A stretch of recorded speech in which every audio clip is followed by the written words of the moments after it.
Hello everybody and welcome back to another visual pattern challenge. Here's our pattern for today. We've got these little UFOs.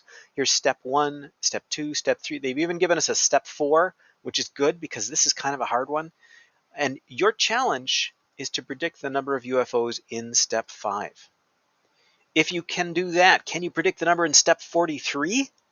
And could you write an equation that could be used to predict the number of UFOs in any step at all? That's the challenge. If you'd like to accept it, pause the video and work it out. All right, let's see what's going on here. So we've just got 1 in the first step, and sometimes that's not very helpful.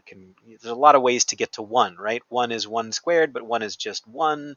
1 can be a lot of things. In step 2, it looks like we have a 2 by 2 square with 1 missing. In step 3, it looks like we have a 3 by 3 square with 2 missing, and it looks like it's the diagonal, right? So the lower right corner is there, but then the rest of that diagonal is missing. Oh, and in step 4, something similar. So we have a 4 by 4 square, but then that diagonal, so there'd be 1 here and 1 here and 1 here. Those are all missing, but not that corner one. So in step 5, I'd guess we'd have a 5 by 5 square, right? So 5 by 5. We'd have this piece, but then we'd be missing the other ones in the diagonal, and that should be 1, 2, 3, 4, I think. So this would be 25 minus 4, and that'd be 21. All right, I think that's my prediction for step 5. Do you agree with that? Well, I think I've also got an inkling about what kind of pattern this is, although I think this is a tough one to figure out an equation for. But let's analyze the numbers. I'm thinking this is a quadratic, but let's verify that for sure. So I'm going to make a chart with the step number and the number of UFOs in each step. So in step 1, there's just 1. In step 2, there are 3.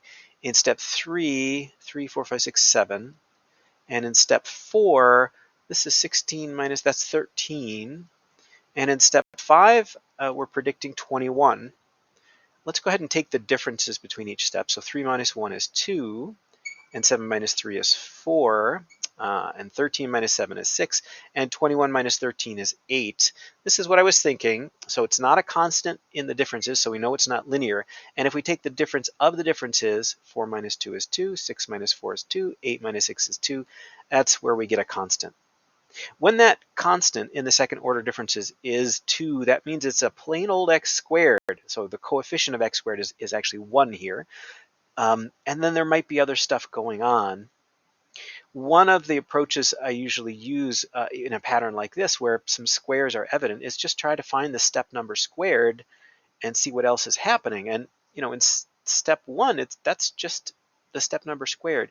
But in step 2, it's the step number minus that 1, step number squared minus 1. Here it's the step number squared minus 2. Here it's the step number squared minus 3. Oh, and in the next one, step number squared minus 4. So it looks like we have the step number, and then we subtract 1 less than the step number. So in step 2, we subtract 1. In step 3, we subtract 2. So it's 1 less than the step number. 1 less than the step number is x minus 1. So we can write this as x squared minus x minus 1. If you want to keep it that way, that's fine. That's an acceptable equation. I'm going to distribute the minus sign, and that would just be x squared minus x, and then minus a negative is plus 1. So I think this is the equation that describes this, but let's verify that by testing it, because it's not super obvious. So here we'd say y equals 1 squared minus 1 plus 1. 1 minus 1 plus 1 is 1. Okay, so that worked. It's kind of weird, but it worked. Here we have 2 squared minus 2 plus 1. So that'd be 4 minus 2 is 2 plus 1 is 3. Aha, that seems to be working. Let's try one more.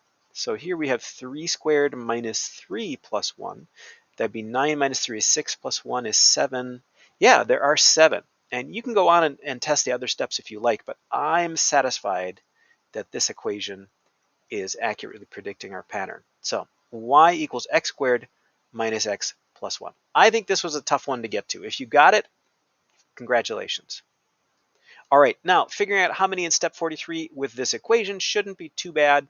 We just plug in 43 for x.